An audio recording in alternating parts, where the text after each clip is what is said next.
गटात न बसणारी संख्या ओळखा. 6115, 9178, 1109, 7156.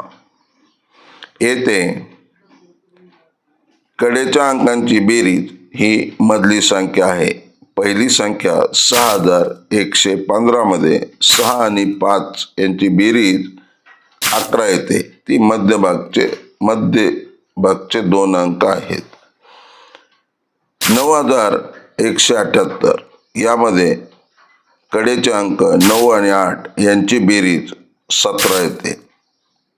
ते मध्यभागी 2 अंक आहेत.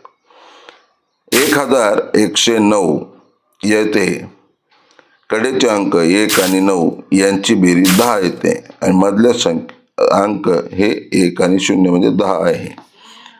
मात्र 7156 मध्ये कडेचे अंक 7 आणि 6 यांची बेरीज 13 येते. मात्र मध्यभागी 15 ही संख्या आहे आणि म्हणून 7156 ही गटात बसणारी संख्या आहे.